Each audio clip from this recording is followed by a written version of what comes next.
Assalamualaikum dan salam sejahtera. Welcome back to Easy Fast. Terima kasih kepada yang telah menekan tombol subscribe dan juga tombol loceng yang belum jumpa lah. Okey, pada video kali ini sangat menarik, ya.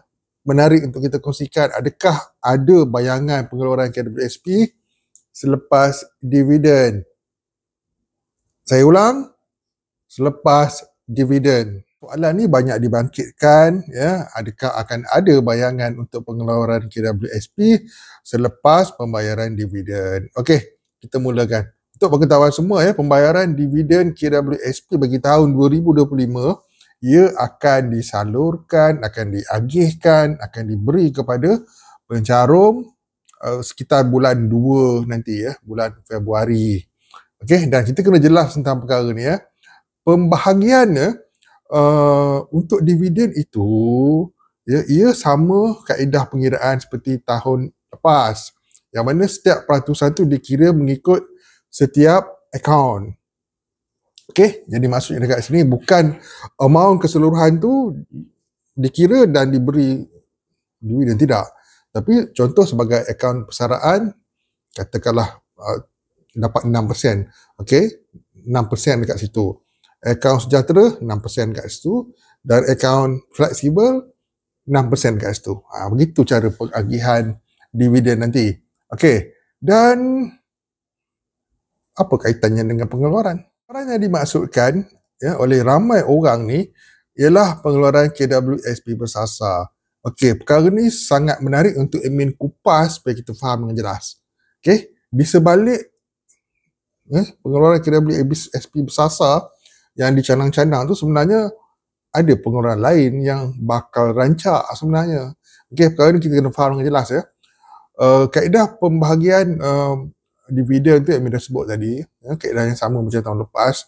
Jadi dekat sini kita nampak dengan jelas, ya.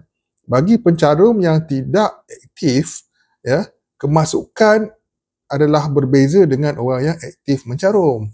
Ya, dekat sini kita kena faham dengan jelas. Bagi orang yang masih bekerja, ya, pencarum aktif, yes, akan ada pembahagian yang akan masuk ke dalam akaun fleksibel. Manakala untuk orang yang tak mencarum lagi dah, ataupun kita panggil pencarum tak aktif, tidak akan ada kemasukan ke dalam akaun 3 fleksibel. Ya, jadi untuk menyebut tentang pengeluaran ni, kalau kita nak sabitkan dengan pengeluaran fleksibel, yes, memang bukan lagi ada bayangan tu bukan lagi bayang, malah boleh pun untuk buat pengeluaran akaun 3 fleksibel. Sekiranya pengagihan dividen tu, ya, masuk ke dalam akaun 3 fleksibel, ditambah pula dengan caruman bulanan yang memang anda mencarum, ya, 10% masuk ke dalam situ, ia akan menambahkan amount dalam akaun 3 fleksibel. Dan anda boleh buat pengeluaran. Okay, untuk akaun fleksibel bukan lagi bayangan, tapi seketul pengeluaran yang anda boleh lakukannya sekiranya amount dalam akaun 3 fleksibel tu berbaki sekurang-kurangnya RM50 anda boleh keluarkan. Ya, jadi bayangkanlah kalau ada banyak dalam tu, bersimpan-simpan, beranak pinak, maka banyaklah kan ada. Dan anda bolehlah mengeluarkannya, ya. Sebab akaun 3 fleksibel tu memang dicipta khusus untuk pengeluaran pada bila-bila masa.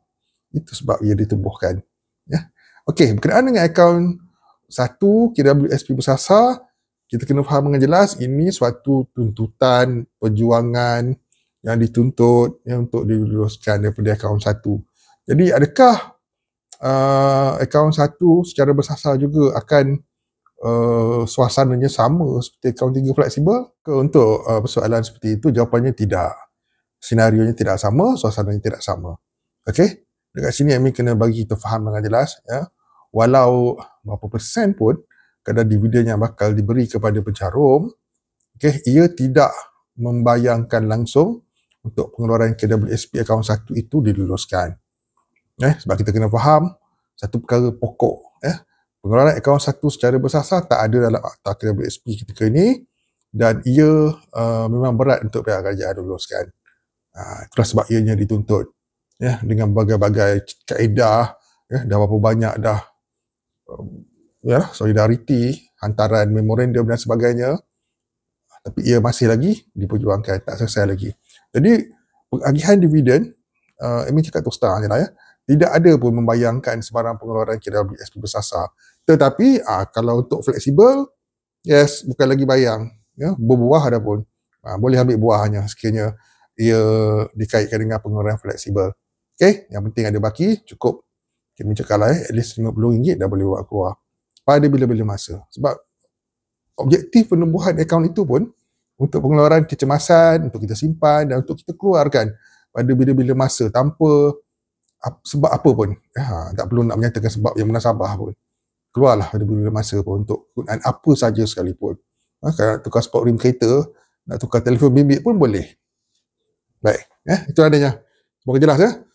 Dividen ialah dividen dan ia akan memberi bayangan dan buahan kepada pengeluaran 3 fleksibel, tapi untuk pengeluaran secara bersasar tidak. Semoga jelas dengan apa yang sampaikan dan bermanfaat kepada semua. See you guys in the next video. Assalamualaikum. Salam sejahtera, salam hormat. Bye-bye.